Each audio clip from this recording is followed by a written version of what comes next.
Engineering at IIT Roorkee.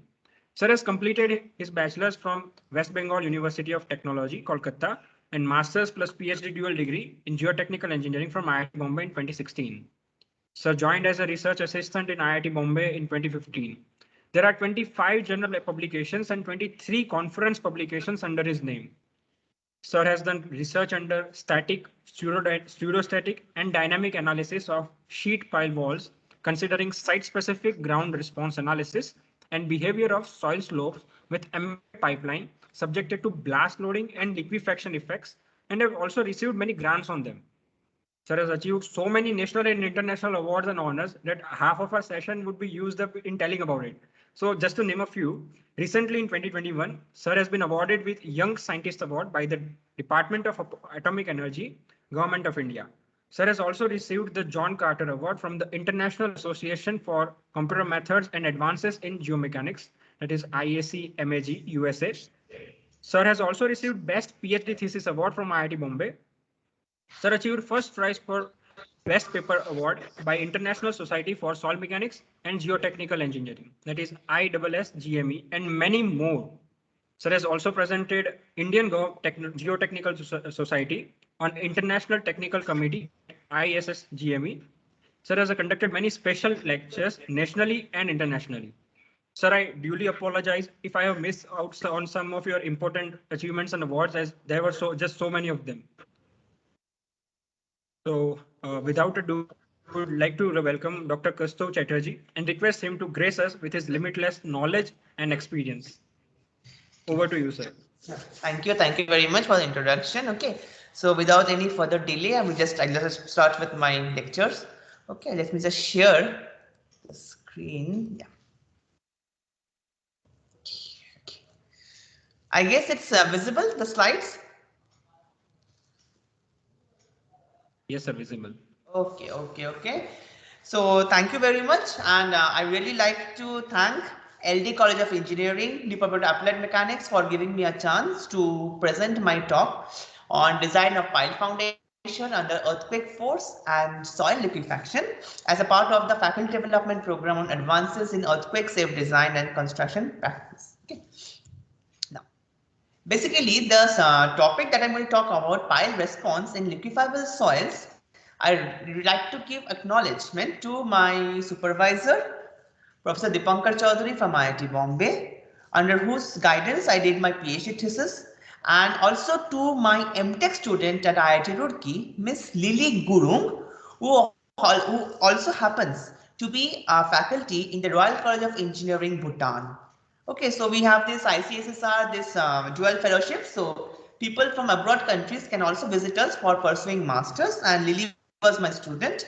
She came from Bhutan to pursue her MTech, 2-year MTech course under this external fellowship, and I was lucky to have her as my student over here. Okay. Now, basically, coming to foundations, which are very important part of any structures, we know that a foundation can be categorized into two different parts. One, it is the shallow foundation. Another one is the pile foundations. Okay, or rather, to make it more generalized, shallow foundations and the deep foundations. Now, depending upon the conditions where we apply for shallow foundation or deep foundation, it will definitely depend upon the depth of the footing and also upon the soil layers. Now, in case if we have to place the foundation at a deeper depth, okay, why? Because maybe the top soil layers are very soft, or it is loose in nature, or there's a tendency of it is to swell.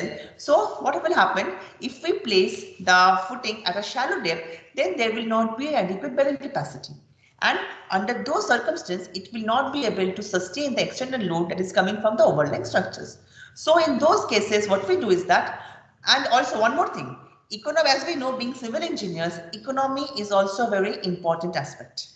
So definitely we cannot go a shallow foundation having a larger deep depth of foundation, because that it will be very uneconomical. So under these circumstances, when the top soil layers is very soft, loose, or is swelling in nature, and generally when we are going for onshore and offshore constructions, generally we resort to deep foundations like a pile foundations. Now, if say we are constructing a foundation at a very earthquake or a seismic prone area, like take example of Gujarat, because we have seen that in Gujarat there is zone 5 that is located near the Bhuj area, also zone 2, 3 and 4. Okay, so I guess if I'm not mistaken, Gujarat state is probably having all the 4 seismic zones in our country. Okay, I think as per IS 1893. So in those cases, it might happen that if we are constructing the foundation in a very earthquake prone region, okay, then there is a chance that if the soil is of a loose, saturated and questionless type, there can be a factor called soil liquefaction, which will affect the response of this single pile and also pile group which is founded in this earthquake prone area. Okay, now the main thing to be considering over here is that during this liquefaction, what happens?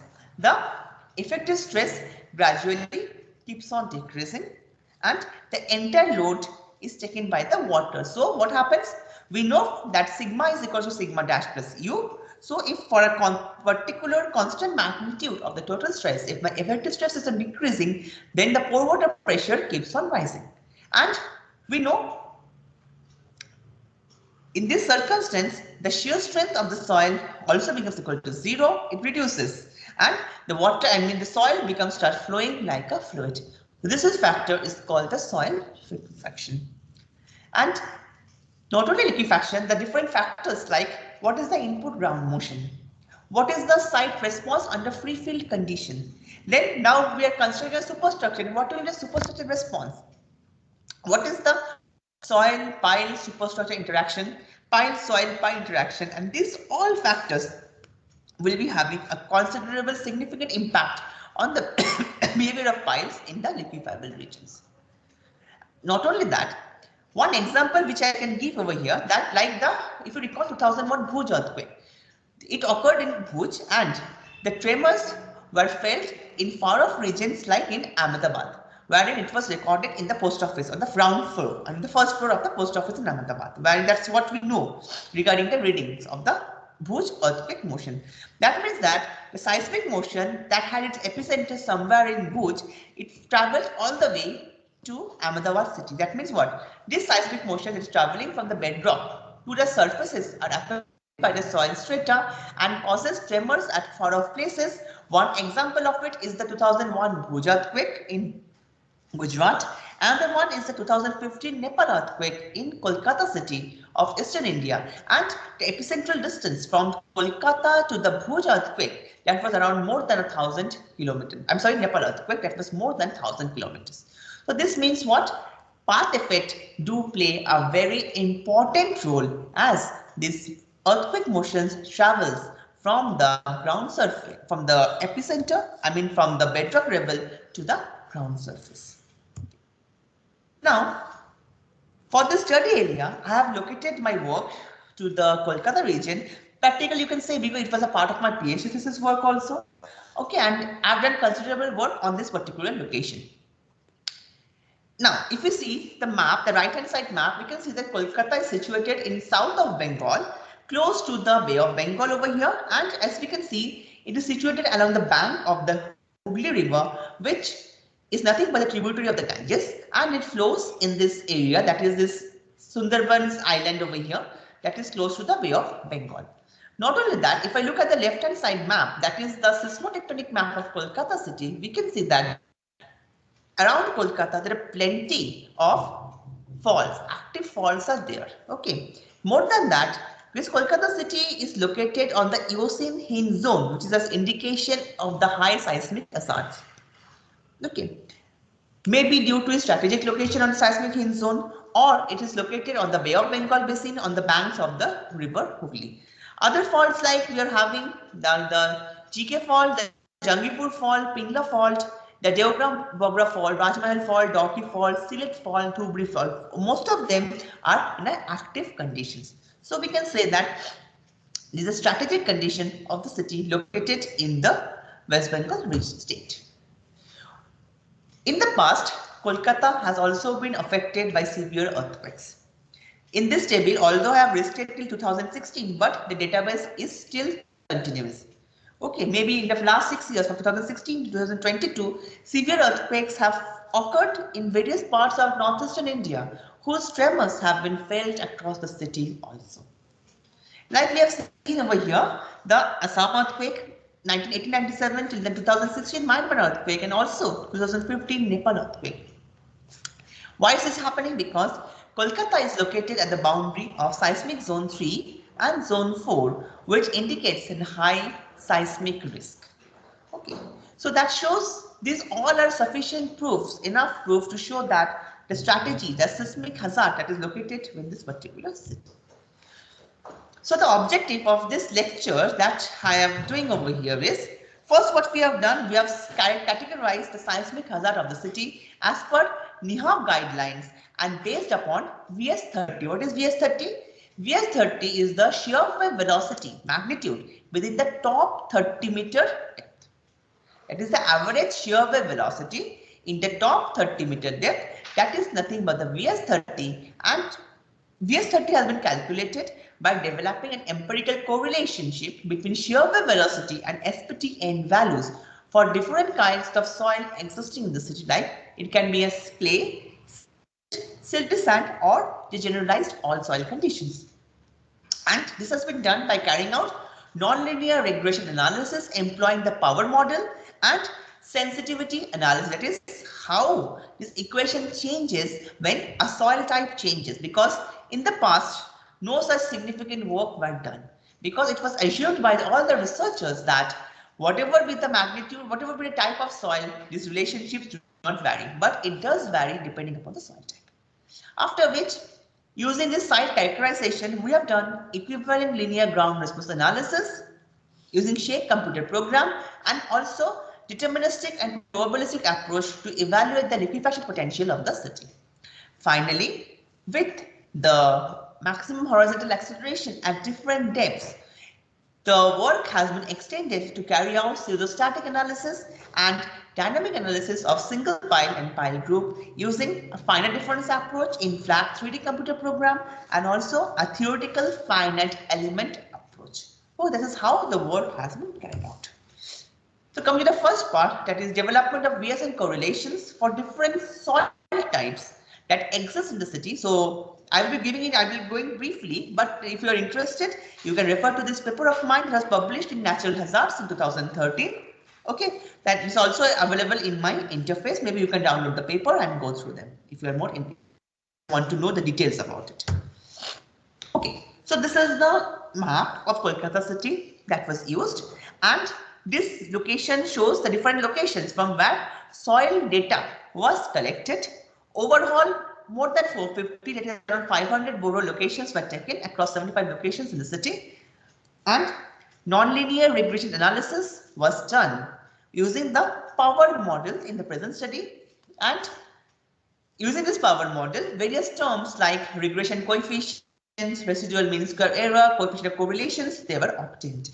And it was observed that it was like the present relationships were validated with the work of previous researchers of Kolkata. That is, the work which I did over here was the first of its kind of the city.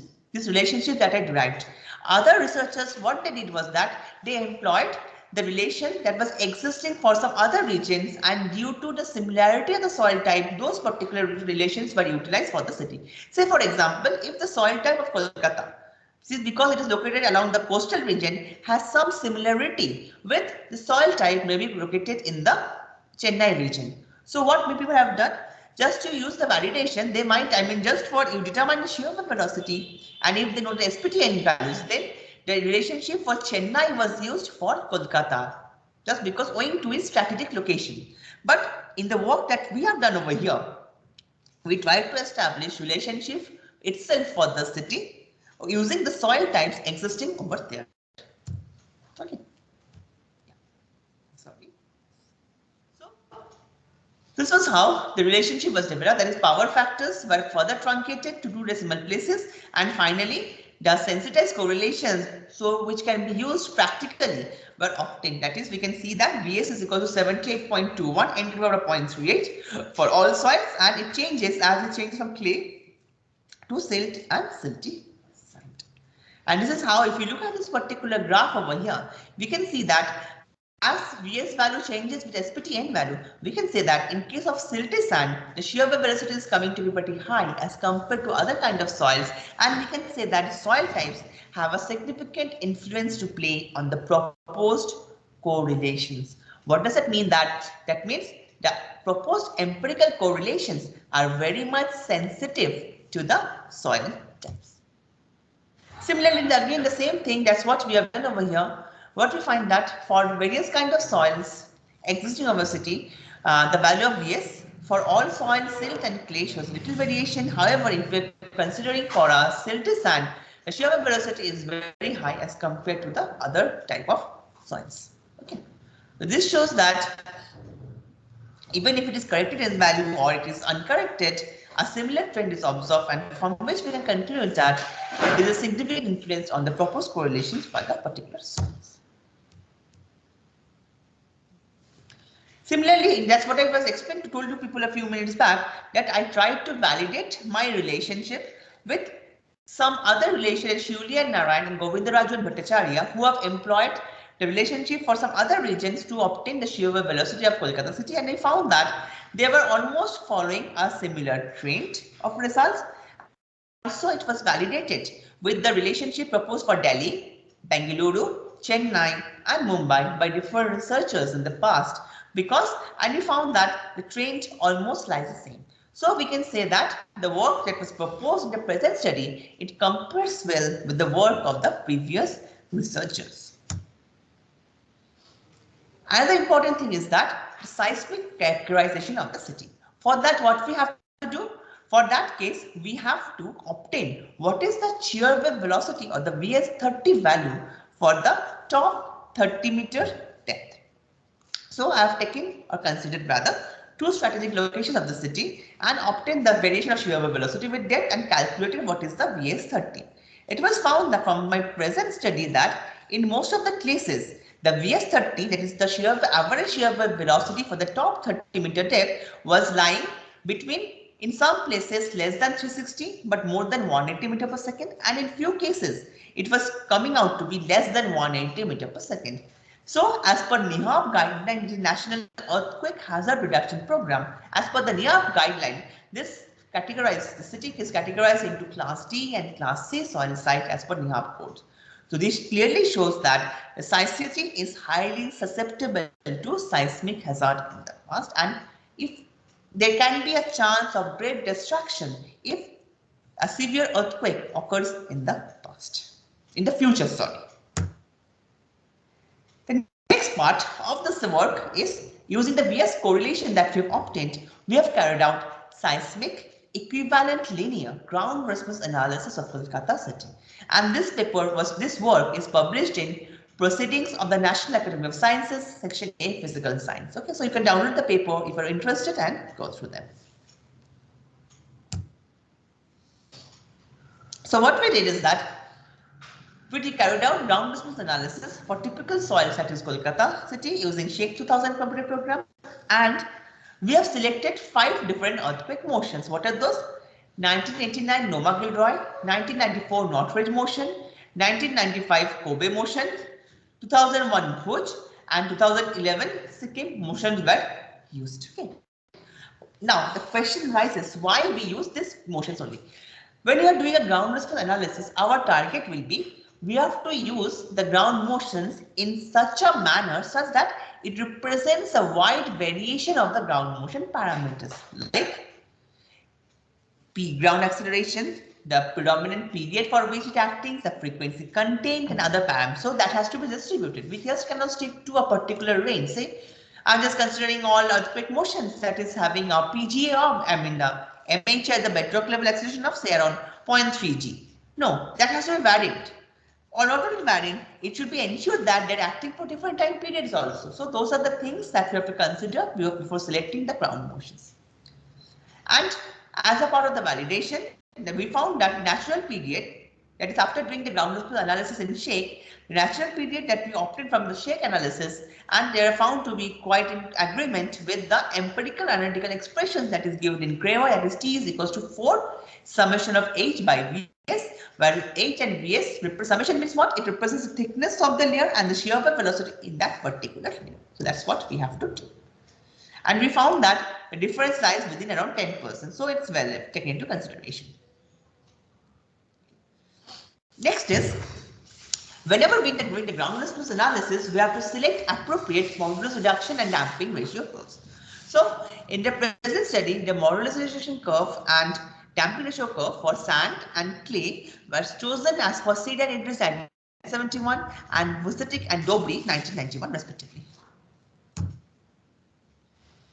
Now, groundlessness analysis was done, and this is the input motions, as we can see. That was input at the ground surface over here, this and this one, and at the bedrock level, and this is the output response means at the ground surface.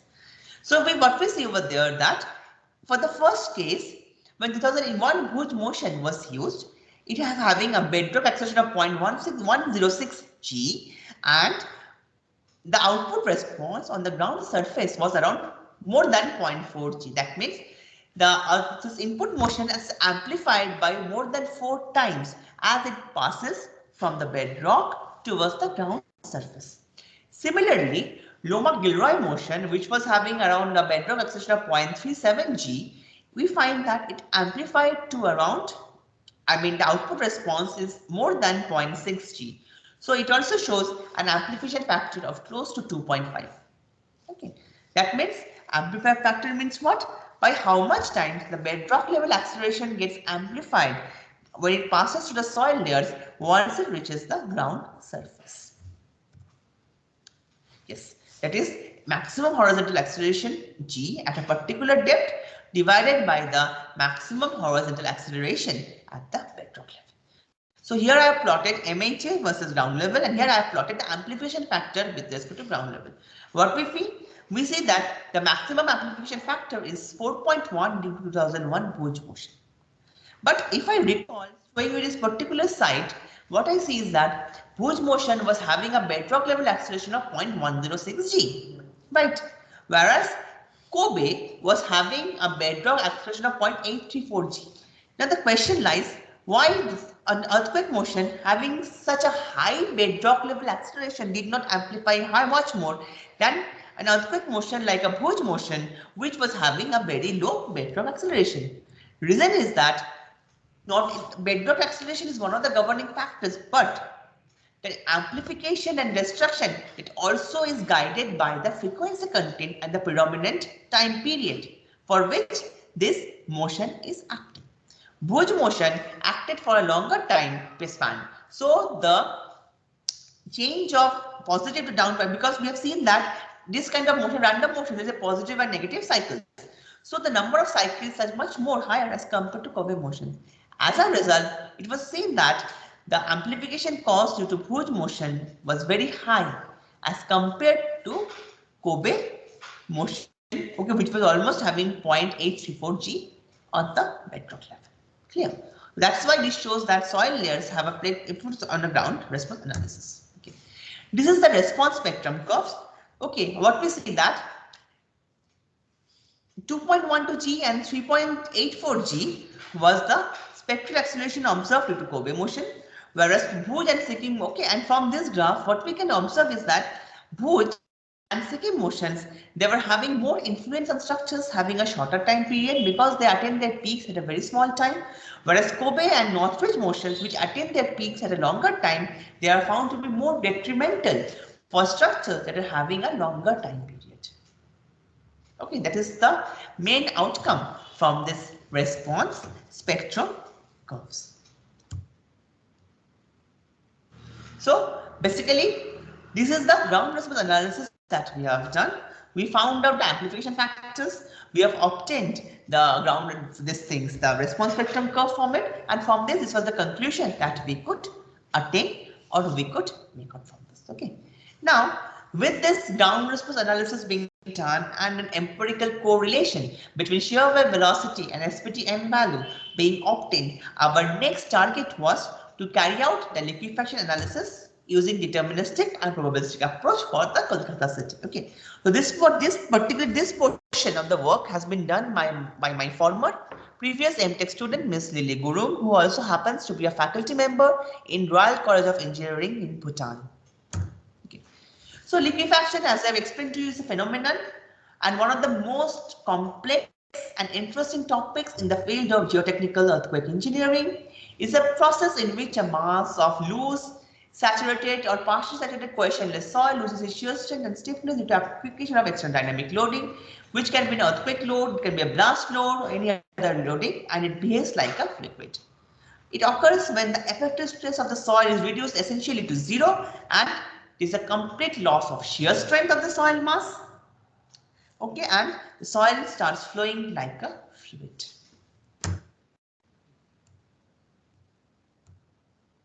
Some few terms are there, that is liquefaction potential, because before going to a liquefaction analysis, there's some term that we need to know.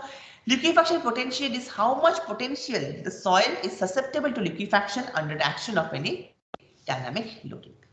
And generally, this CSR, I mean the liquefaction potential compares the resistance ratio, cyclic resistance ratio with the earthquake into cyclic stresses ratio at a given depth for a specific design basis earthquake. Now, the first thing, CRR, it is resistance of a soil layer to cyclic stresses that is required to induce liquefaction at a particular given depth.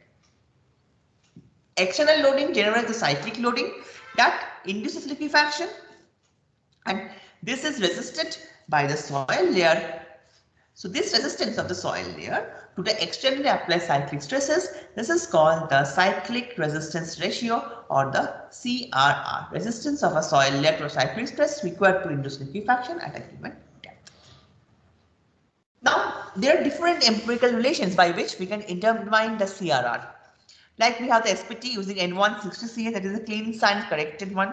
Like we have the CPT, even we have the shear wave velocity VS1. So different researchers are there who have given different approaches. In our present study, we are using the SPT N value because for the entire city we were having the SPT count at different locations. Okay.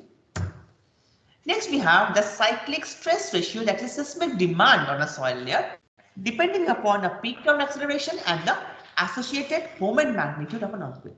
Remember, among the different earthquake scales that we use, the moment magnitude scale is the most important one because using this moment magnitude scale, we have a thorough idea about the amount of energy that can be released during an earthquake. So that's why it's an estimation, while that's why researchers generally resort to the moment magnitude scale for determining the seismic demand of to determine the cyclic stress ratio of a particular soil layer. So Seed and Idris, 1971, they have given this relationship of CSR, that is 0.65 Amax by G, sigma V by sigma V dash into RD, but RD is the stress reduction coefficient, and tau average based upon this is 0.65 tau max. Now, the CR, so in the previous slide, I think we obtained the CRR. Now we have got the CSR. Now there are some corrections that has to be taken into consideration. Why? Because as we can see that these empirical relationships, which was also now incorporated in IS 1893-2016 part 1, 1893 part 1, 2016, it employs this procedure for obtaining the liquefaction potential at a location. Okay, so this relationships was obtained or which was developed for an earthquake of moment magnitude 7.5. So if we are having any other moment magnitude, we have to adopt the magnitude correction factor. Next is overburden correction factor, because when overburden pressure is more than 100 kPa, we have to adopt the overburden correction factor because liquefaction resistance increases with increasing confining pressure. That is, as the confining pressure will increase, the liquefaction resistance will be further increasing. So that's why we have to adopt the overburden correction factor. And next is the stopping ground correction factor, because in case there is stopping ground, then there can be a chance of lateral spreading. So for a non-stopping ground factor, you say is equals to. This is how we calculate the factor of safety without reference to liquefaction potential. Okay. And how we further interpret the results? If the factor of safety is more than 1.3, it is non-liquefiable. 1.1 to 1.3 is marginally liquefiable. And it is less than 1.1, it is highly liquefiable. Okay. So in the present study, we have done deterministic analysis using the IS 1893 and Idris and Bolan 2008 approach. And probability analysis has also been done, and liquefaction hazard maps and contour maps of the city has been obtained using ArcGIS. Now, since we have used two different approaches, the deterministic and the probabilistic approach, so there has to be some difference. What is that? In deterministic approach, as the name suggests, it does not consider the full range of outcomes and does not quantify the likelihood of each of these outcomes. That is, we take the most critical scenario, okay, which may not be having the maximum risk. Okay. In order to address the shortfall, researchers are taking to probabilistic methodologies wherein the inherent uncertainties associated with the deterministic approaches are usually taken into account. So that's why probabilistic approach can be used as a supplement for the former deterministic approach and evaluate the possible future risks or the hazards. So this is the methodology that has been adopted in the study. The typical soil profile that is existing at the location in the Kolkata city has been considered. Okay. And the soil type already we have explained depending upon the BSN correlation that already we have done. This is a sample calculation of determining factor of safety against liquefaction at different depths. Okay, as per IS 1893 approach and Idris and Bollinger 2008 approach. These are sample calculations we have seen. Okay. Now, the FSL values we have further categorized hazard level, that is, if it is less than 0.5, highly liquefiable or severe conditions. If it is less than better than 0.5 but less than 0.8, then significant effect, it is almost certain that soils will liquefy.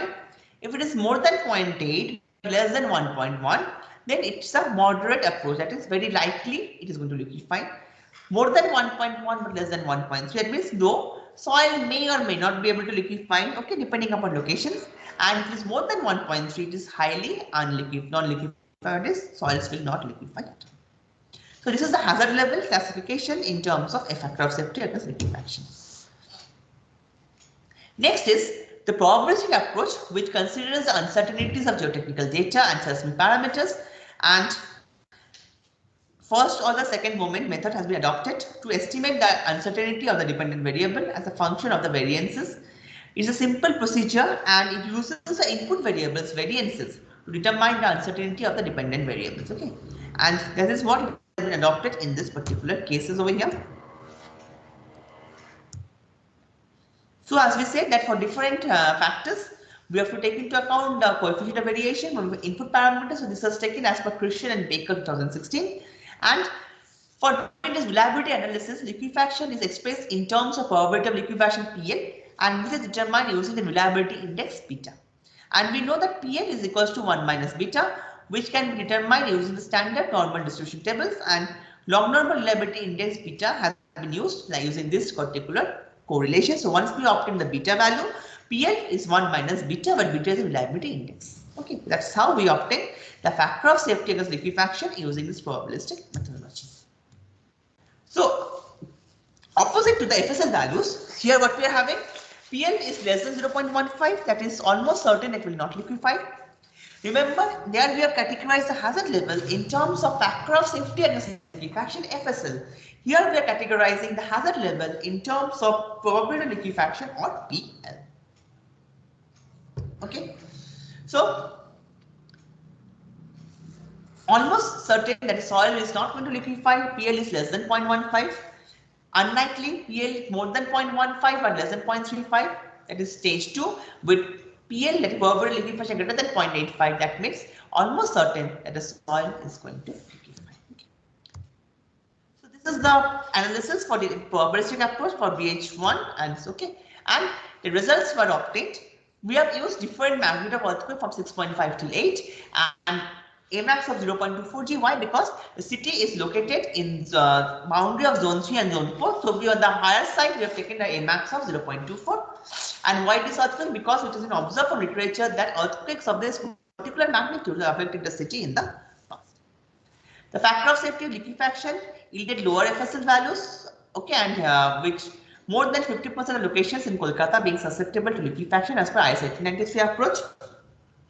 And in terms of probability of liquefaction, 1893 yielded lower PL values as compared to Idris and Bollinger. Okay.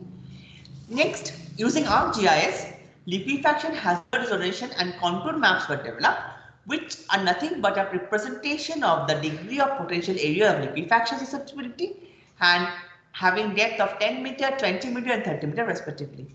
The contour maps using the deterministic and probabilistic approach shows that the soil layers are less susceptible to liquefaction as the depth of the soil below the ground increases from 10 meter to 30 meters. So that means within the top 30 meters, the soil is more chance of becoming liquefiable, of undergoing liquefaction. However, as the moment magnitude of the earthquake increases, the factor of safety against liquefaction also decreased and the probability of liquefaction also reduces and probability of liquefaction also increases over here. So this is the PFSL and the PL values map we can see at 10 meter depth below the ground level for MW 7.5 as per IS 1893. This is the left hand side is the deterministic approach, the right hand side is the probabilistic approach. Okay. In this manner we have got, this is using the Idris and Bollinger approach for 10 meter depth. For 20 meter depth, okay, like the IS method, and this is the Idris and Bollinger method. Similarly, remember these are all for MW of 7.5. For 30 meter depth, again the same thing, that is the IS method and for the Idris and Bollinger method. Okay. Next we come for MW 7.5 again. This is the hazard position map. So this is the contour map that in this particular location the factor of safety is more than 1.2, highly unliquefiable, whereas in this particular cases over here this is highly liquefaction over here. So those things we have done. Next we have the hazard zonation maps. Okay. See, this is a matching over here. This is less than 0.5 and correspondingly in this portion it is more than 0.85. So these parts are highly prone or susceptible to liquefaction. This is the different approaches that we have used for 20 meter and this is for the 30 meters. Okay. Now, if I compare the liquefaction susceptibility at different time, what we see that as it increases depth below the ground level, the chances of liquefaction reduces and it is more liquefiable toward the top layers. Similarly, the same thing is observed if I plot in terms of probability of liquefaction over here.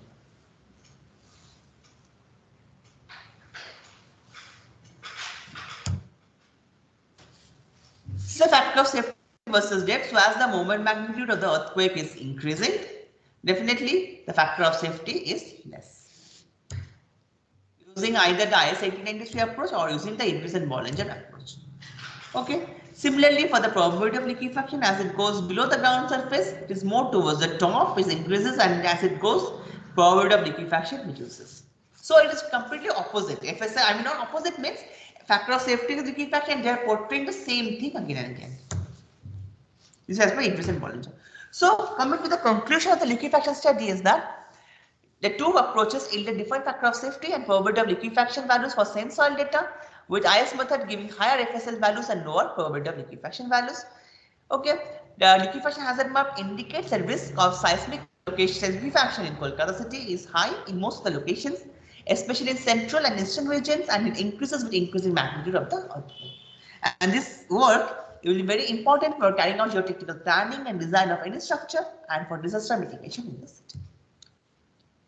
Now, we have done the BSN relationships, ground response analysis, and final liquefaction analysis.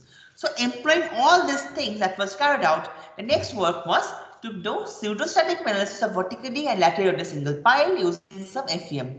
Okay, and this work was published in Computer and Geotechnics in 2015. Now, before doing this numerical work, some assumptions were considered. What is that? The pile was assumed to be vertical, perfectly elastic and uniform cross section. It is fully embedded in the soil medium. Between the soil and the pile, there is a perfect bonding. There is no gap. Okay. Generally, we have done the work for a questionless soil, and the coefficient of horizontal subgrade reaction is assumed to vary linearly with the depth. Okay. And since we have considered questionless soil, the skin friction was varying with depth, and the distribution of vertical load for the fully embedded pile has been considered as how the vertical load that is applied on the pile top, whether it remains the same, all effects remain the same along the pile shaft or not, or it varies. So It was observed to vary as per this relationship given by Reddy and Balsankar in 1970, and P equals to P allowable into 1 minus sin x square minus by L square. Okay. So this is the proposed methodology. This is the file that was considered in the analysis. I have taken a small segment over here and I have drawn the free body diagram of the various typical pile element showing the vertical load, the lateral load and the moment acting on different forces and also the shear forces over here. Okay. So taking into consideration summation of V is equal to 0, summation of H is equal to 0 and summation of M equal to 0, that is the equilibrium equations. Okay, and equating them equal to 0, what we obtain is that the governing differential equation was obtained, that is EI d4y dx4 plus P d2y dx is 2 plus KHY is equal to 0, which is the similar equation for a beams of an elastic foundation as proposed by Hetley. Okay, where P is the vertical load acting on the pile, KH is my subgrid modulus, and EPIP are the E and I represents the elastic modulus E, and I is the moment of inertia of the pile element. Okay. One thing to see that it's a fourth order equation.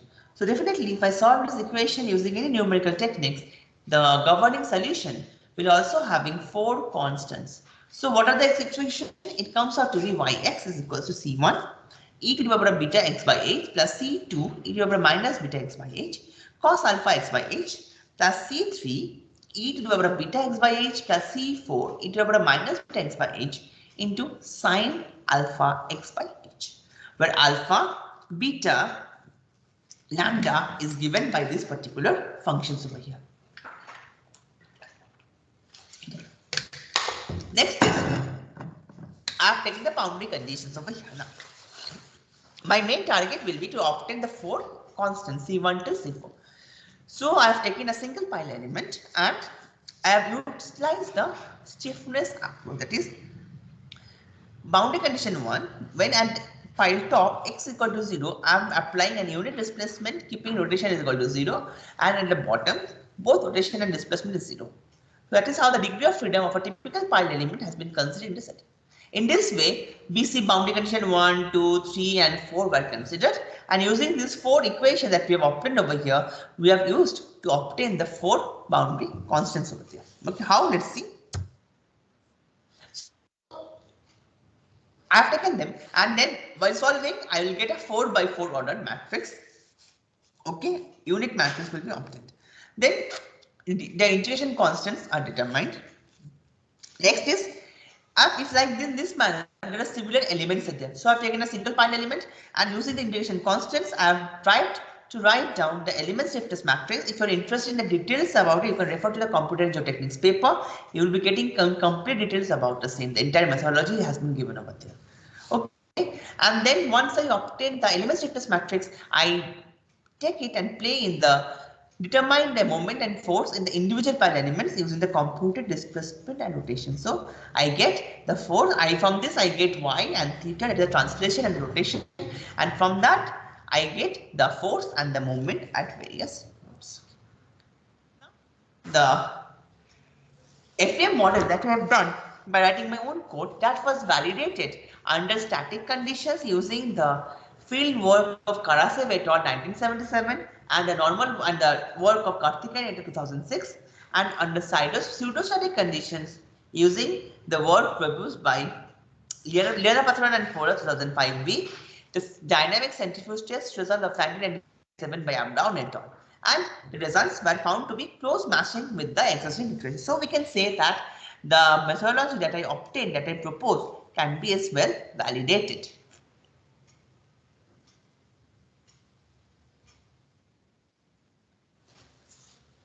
So basically in this part of the work, what we have done is that I have studied the influence of vertical loading on the lateral response of pile that is embedded in a layered soil and homogeneous soil under both dry and also submerged conditions. A free-headed pile was considered having length 20 meter long, M25 grade concrete, and we have just varied the diameter from 500, 600, 650, 700 and 700 millimeters considered. Now, the coefficient of subgrid reaction eta H for different soils were assumed in the present study and their values were taken from Thursday. The entire pile was discretized into 200, I mean, with 200 elements, not 220. There's a typing mistake over here. We were discretized into 200 elements such that each segment is 0.1 meter. Yeah, so this statement I have to make a change over here. 200 elements, and accordingly, it was coming out to be 0.1 meter length of each segment, because we know that the more fine we discretize it into, the more accurate our results will be. Although the calculations will be a bit longer, but doesn't matter. Anyways, you have to make a coding for this, solving this kind of problems. Okay.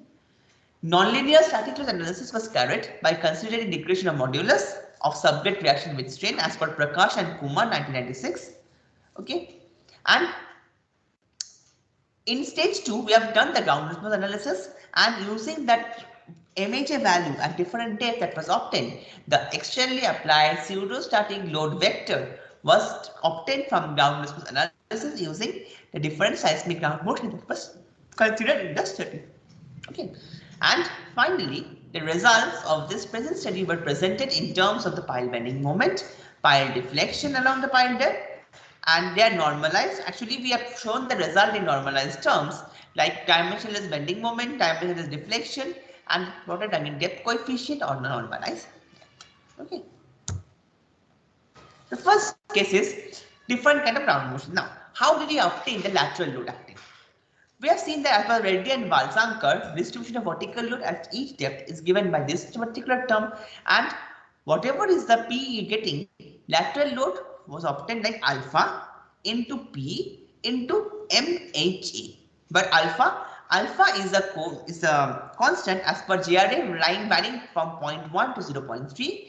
P is what? P is the lateral load at different depths. So at various depths, depending upon the magnitude of X, we can calculate what is the P, and from the groundlessness analysis, if we know what is the MHA value at that particular depth X. So that's how we calculate the lateral load at different nodes. And we have plotted the result in terms of variation of normalized moment versus depth coefficient and displacement. So what we see that as the earthquake motion changes from Bhuj to Kobe, the normalized displacement rises from 0.01 to 0.126. Why? Because of the high magnitude of the Bhuj of the Kobe motion. And it also, when the magnitude of vertical load increases, that is, when the magnitude of vertical load is same as QH lateral load, the moment rises by 40% when from 40% to 33.3% when the motion changes from Bhuj to northwest motion. Similarly, influence of the vertical load. Now we have considered different soil specimens, and we have seen that as the magnitude of vertical load acting on the pile top rises from QV, which is equal to 0, to QV equals to QH, that is, as the magnitude rises from no vertical load to vertical load having same magnitude as the lateral load, we find that the normalized moment increases by 10.2%, whereas the normalized displacement rises by 18%. Similarly, if we increase the magnitude of lateral load coefficient alpha, like what we had over here, this alpha value from 0.1 to 0.3 as per GRA, then what we see that given every condition remaining the same, like the pile dimension, cell by D ratio, the soil type and the input motion, we see that normalized displacement increases by 3.77 times while normalized moment increases by 62.3%.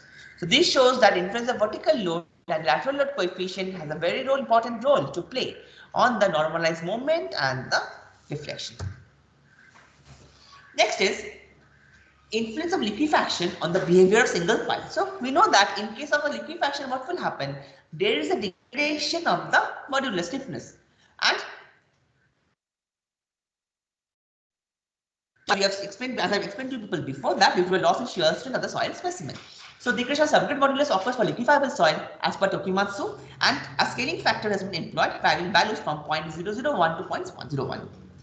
And as per the GRE 1996, eta H is a mode subgrid reaction, and depending upon the analysis that we have carried out, what we have seen is that moment at the pile top to liquefaction is 185 kN/meter, and non-liquefiable condition it is 38 kN/meter. They will be showing an amplification factor of almost close to 5. Similarly, for the Booch and Second motions, the amplification factor is 7.8 and 7.5 respectively. Okay. So this is under the liquefiable conditions and this is under the non-liquefiable conditions over here. The dotted line is a non-liquefiable, so I have just compared one particular L by D ratio, say 26.7 something like this, and this is how the variation in the results are appearing. Another major breakthrough work of this is that we have been able to compare our work with JRA, and because we know JRA procedure is valid for computing lateral force only on the pipe. That is, as per the JRA 1996 and 2002, it is Japanese Road Association, their approach, it is clearly mentioned that the procedure is calculated, that is, they only take into consideration the presence of vertical load, lateral load only on the ground level. There is no procedure of taking the vertical load, the lateral load at different depths below the ground surface. However, our methodology, that's what we have done, we have considered the presence of the lateral load at a different interval of depth. So that is the major difference between the JRA approach with the present study, and what we see is that the present methodology considers effect of lateral load at different depths along the pile length. Okay, and procedure being that is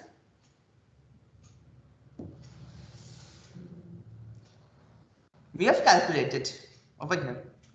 So in the present study, what we have seen is that the maximum bending moment is 554.5 kN, while using the conventional JRA approach, it is 438.4 kN, which shows that the normalized moment increased by 21% and normalized displacement rises by 23% if we consider the presence of lateral load at different depths below the ground surface.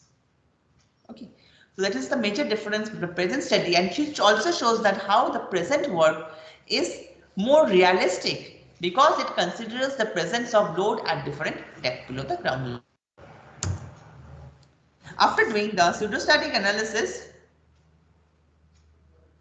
our next work is we have done the dynamic analysis of vertical and the lateral loaded pile using analytical and the numerical modeling.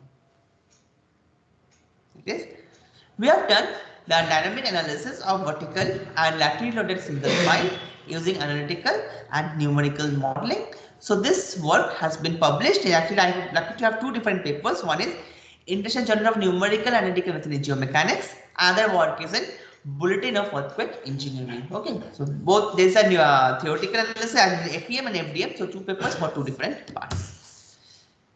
This is the soil spring model that we have considered over here. That is a pile is passing through a two-layered soil, a top liquefiable sand layer underlain by a non-liquefiable clay layer.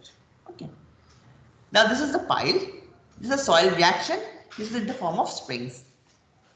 Non-liquefiable is layer over here, so hardly deformation, but as we see, it's a liquefiable layer. This is a soil displacement profile with the maximum value of Gx on the ground surface. Also, the ground surface has been kept in an inclined manner so as to initiate the lateral spreading that occurs during liquefaction over here. Okay. This is the maximum horizontal accretion profile that we obtained from the groundlessness analysis. Depending upon the magnitude of the horizontal the maximum MHA values at different depths, we have been able to obtain the lateral load acting at different depths, H to Hn. Okay, like this. Wherever there is an M value, that is an MHA value, that is the same thing. We have been able to calculate what is the lateral load at that particular level. The entire thing has been subjected to an input seismic motion. Okay.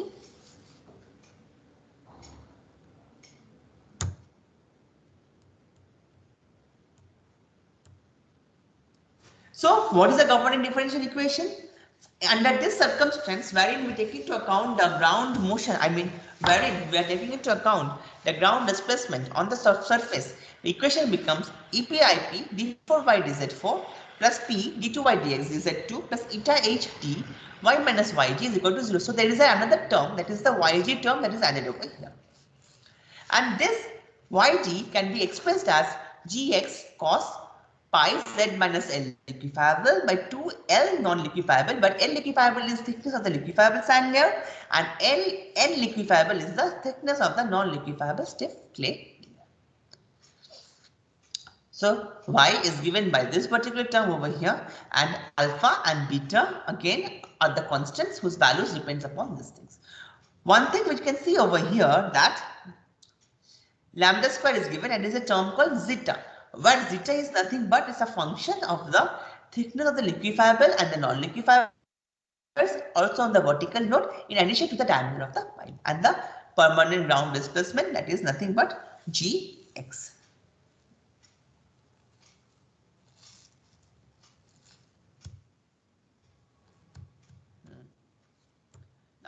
Some assumptions that were important over here. Already I have said that Yg as per Tokimatsu is the function of Gx. It was seen that for liquefiable soil, subgrade modulus degrades and the degradation is given as eta H is equal to eta Hn into Sf, where Sf is called a scaling factor or the stiffness degradation factor parameter having a value from 0.001 to 0.01 as per Ishihara and Kubrinovsky. And this eta Hn is the modular subgrade reaction for non-liquefiable soil, and how you obtain using this term. So eta Hn is a function of the pile diameter and the SPTN value, and from here we can get eta Hn, and when multiplied by the stiffness reduction factor Sf, we get eta H. Then using the same methodology that we have obtained with the previous term, we obtain the integration constants, where we see that it is a function of the matrix that I'm getting. The RHS of the matrix is a function of my thickness of the liquefiable and non-liquefiable soil layer, and also zeta, which is itself is a function of the pile load, the top load and the vertical load, and also the pile diameter. Then again, like the previous methodology, we obtain the element stiffness matrix. Then we assemble the element stiffness matrix to obtain the global stiffness matrix, obtain rotation and displacement at various nodes using this particular stiffness relationship, and once we get rotation and displacement, we determine what is the force and the moment acting at the individual pile elements. Okay, that is how we obtain this thing. The finite element model that we have done, that has been validated with the numerical modeling that has been obtained using finite element method, finite difference in flat 3D. So what we have done is that we have taken this model as per Tarek Abdown's work 2003. They have modeled in RPI for dynamic centrifuge test, that is an 8-meter soil model having a top 6-meter Nevada sand layer underlain by the 2-meter cemented sand layer. The top 6 meter represents the liquefiable Nevada sand, whereas the bottom 2 meters, it is the cemented sand layer. This pile diameter of 8 meter, and this is of 600 millimeter. Pile length is of 8 meter, and the pile diameter is of 600 millimeter dia. Okay, and the free-headed pile with floating tip boundary condition was assumed. The dimension of the plane was 8 meter, and in order to initiate lateral spread that occurs in liquefaction, what was that? The top surface was inclined at 4.8 degree to the horizon. Mode-Coulomb model was used for simulating the cemented sand layer, whereas Brine constitutive model was used for modeling the liquefiable Nevada sand layer. And the pile elements were modeled 2-noded straight elements with 6 degrees of freedom per node. Elastic model was used. That is 3 degrees of translation and 3 rotation. It is 6 degrees of freedom per node. Now these are the properties.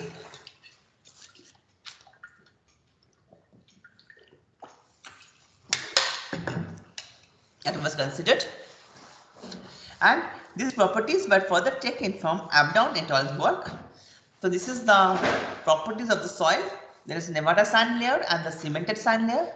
Property of the pile that was considered, and this is the interface properties, because we know soil and pile being of 2 different materials, so there has to be some interface properties for them, and this is how the interface properties were considered.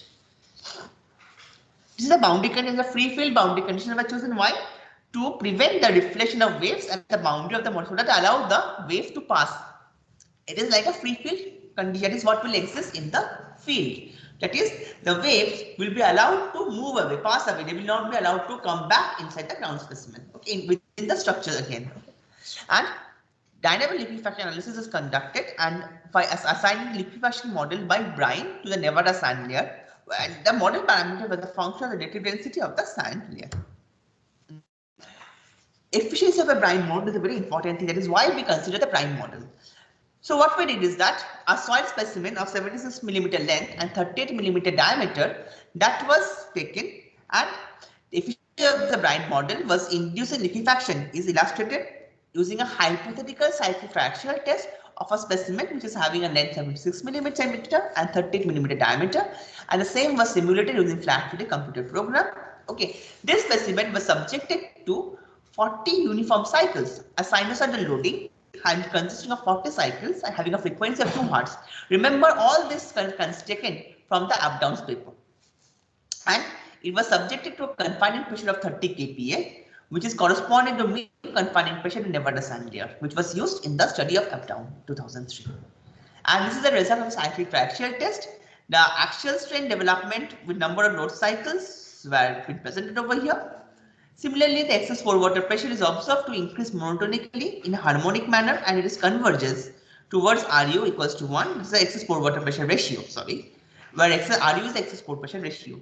And also the deviatoric stress axial strain relationship have been shown for entire duration of the test, and accumulation of strain due to plastic deformation after cyclic loading was seen. So the efficiency of brine model for using, for modeling the liquefaction has been considered in the study.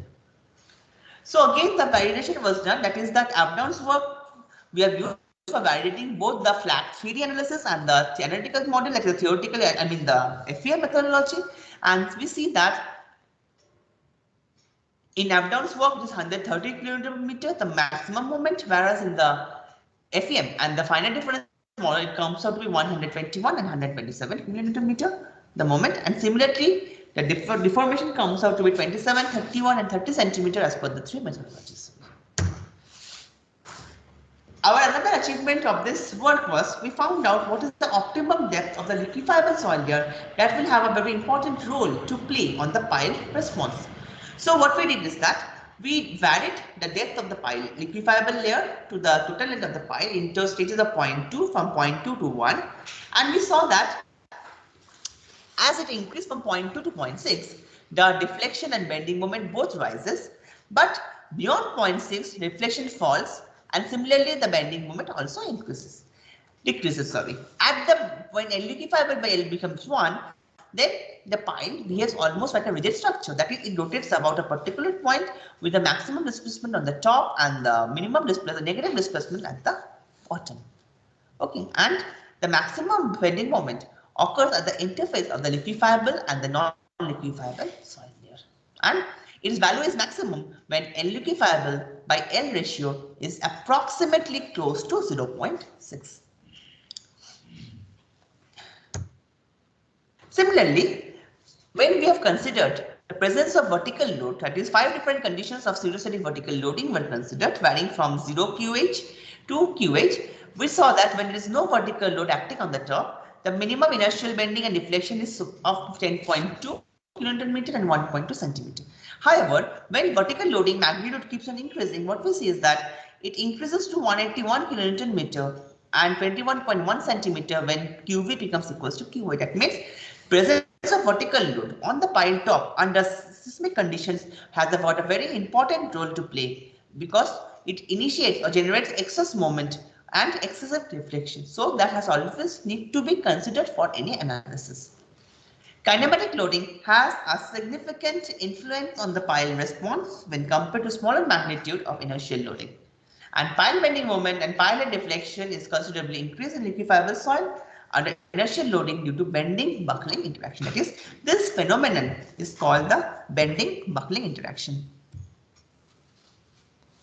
We have also compared the pile response in both liquefiable and non-liquefiable soil conditions. What we see is that under liquefiable soil conditions, when Kobe motion is the input motion, the bending moment is 1630 kN, whereas at the non-liquefiable condition is 590 kN, showing an amplification factor of 2.8. However, under Lomagilroy, Bhu and Sikkim motions, the amplification factors are 1.74 and 4.2 respectively, which again shows that due to the higher period of acting, Kobe and Bhuj and Sikkim motions are having higher amplification factors as compared to the Kobe motions. Similarly, for deflections, the corresponding Amplification factors are 9.7, 11.1, 14.2 and 15.3 respectively. So in this case, we have just shown that in liquefiable and non-liquefiable soil, for both reflection and bending moment, we have obtained the amplification factors, okay, for different motions under kinematic loading condition, that is only when the input motion is acting, and under combined loading when in addition to the input motion, the vertical load acting at the pile top has also been considered and not in this present study.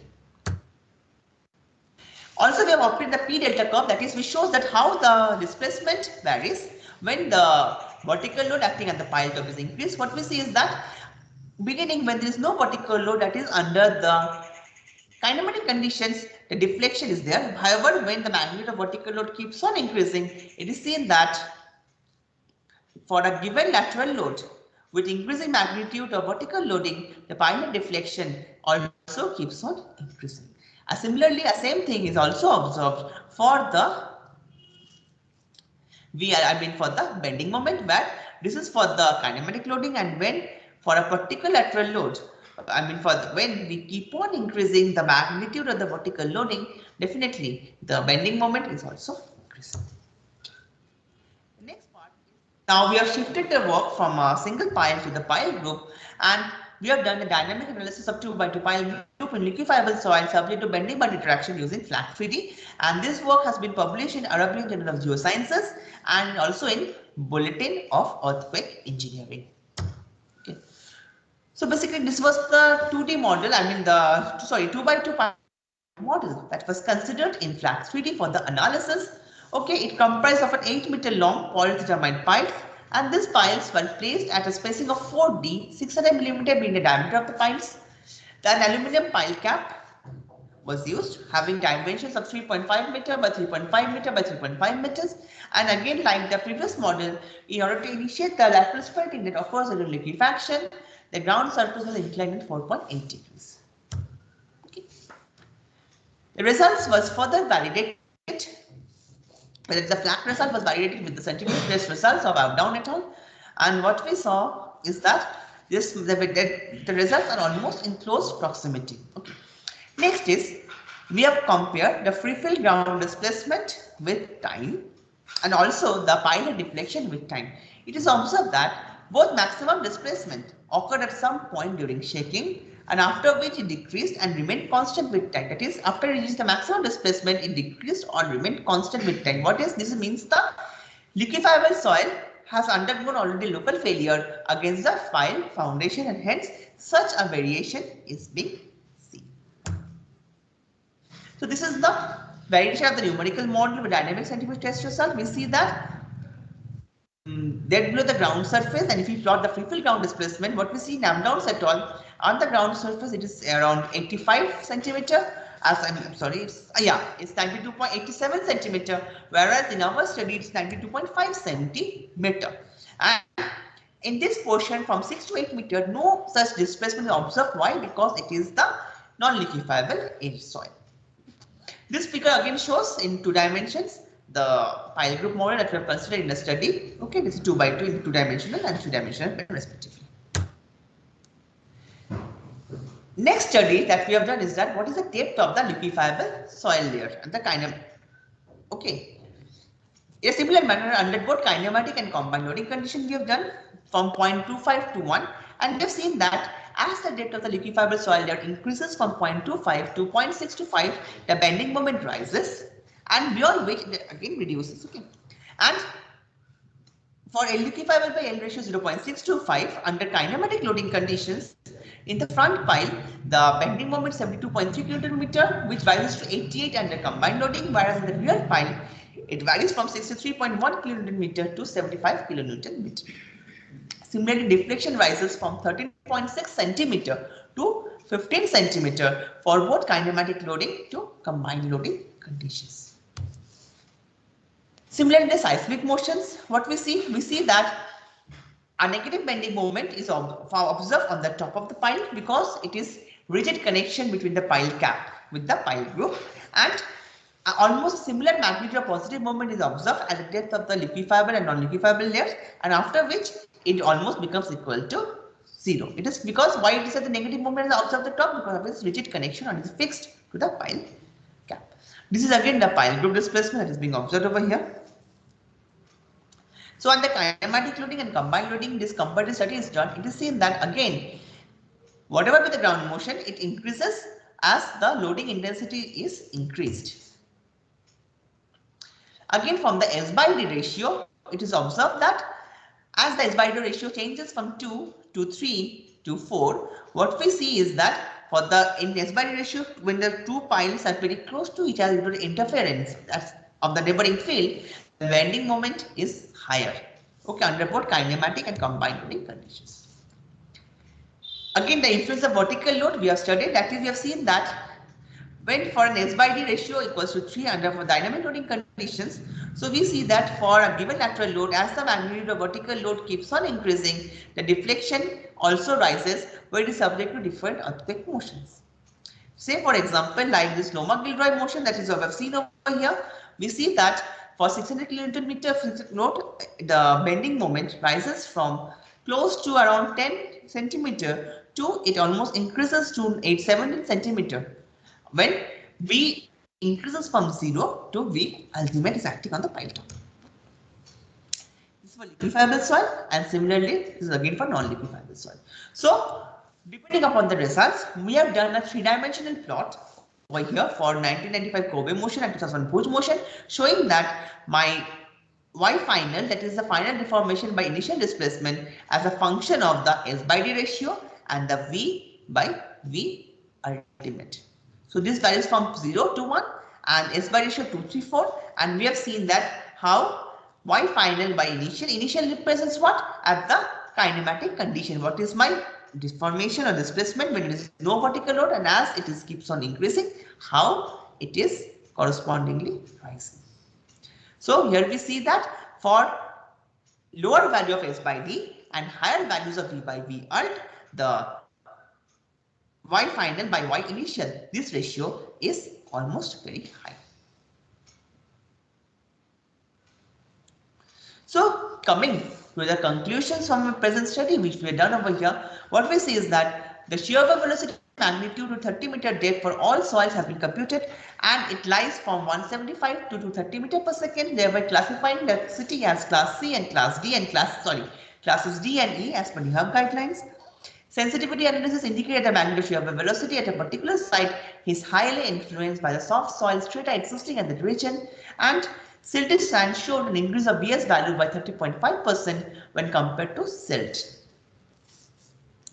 One-day ground displacement analysis showed that local soil play a very important role in modifying the ground response, and the alluvial soil in Kolkata city causes an amplification of acceleration by 4.1 times and 2.0 times for Bhuj and Kobe motion. As we can see that the amplification due to Bhuj motion is almost double as compared to Kobe motion.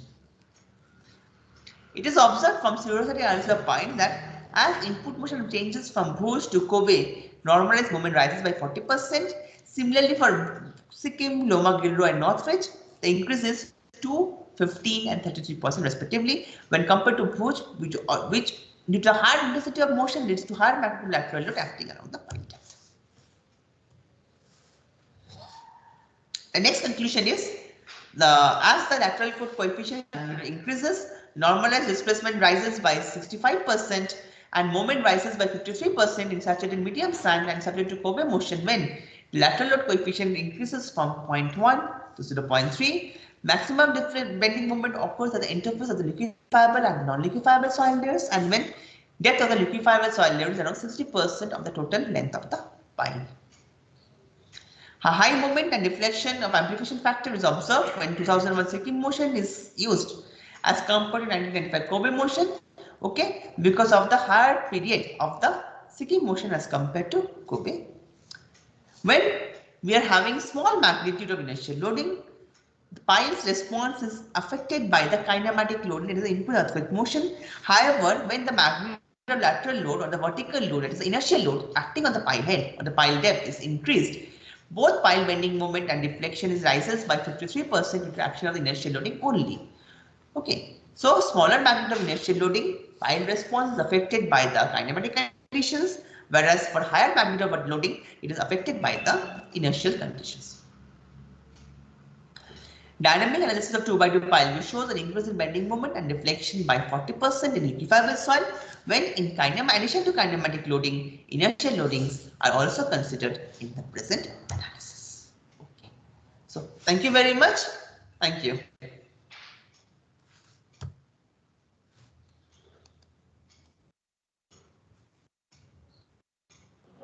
Thank you, sir. Thank you, sir. Thank you so much. So now those who have doubts, if you permit, sir. Yeah, please, definitely. If you have any doubts, you are free to ask. Please raise your hands if you have doubts.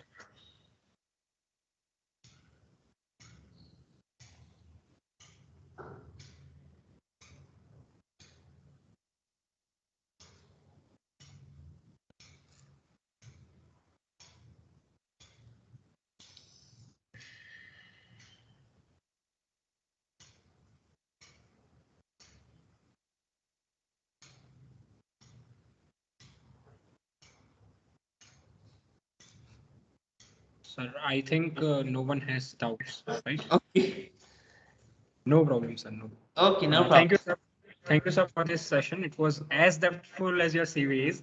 We all know how important foundations are for making a structure earthquake resistant. So it is an honor of ours that we got time to hear your session, sir. Thank you so much for giving me the opportunity. Thank you very much. Thank you. Pleasure is ours, sir. Sir, it would be great if you could share this presentation with us by knowing that all the participants could be helped. Well, some of the part I cannot because the liquefaction part we have not yet communicated. So leaving that aside, remaining part I can send. Okay. Okay. I can Yes, sir. again. So please note down that email ID. Please. Yes, sir. Yes, please. So please note down the email ID. Yeah, sure. Yeah, you can tell me. I can notice. Yes, sir. It's head_applied. HEAD_APPLID at ldce.ac.in. Head_applied At rate ldce.ac.in. ldce.ac.in. Yes. Understood. Okay. Okay. Then, leaving aside the liquefaction part, I can send these things to you. Okay. Thank you so much. Thank you. Okay, sir. Thank you. So we may call it the end of our third day in this 5 days FDP. Lastly, on behalf of the fourth day, fourth day. Lastly, on behalf of the Applied Mechanics Department, I would like to thank you, sir, for sharing your time and knowledge with us. Tomorrow is the last day of a faculty development program, so I hope all of you will attend it with all your heart and mind. The first session will be of Shri Bhavin Shah on earthquake performance of steel structures and Indian codal provisions at 10 a.m. Then Dr. S.P. Soni will take a session on seismic base isolation, effectiveness analysis and design at 12 o'clock. Finally, there will be a session on that is a yoga valedictory session at 2:30 p.m. That's all for today. Thank you for your participation and presence. Thank you all.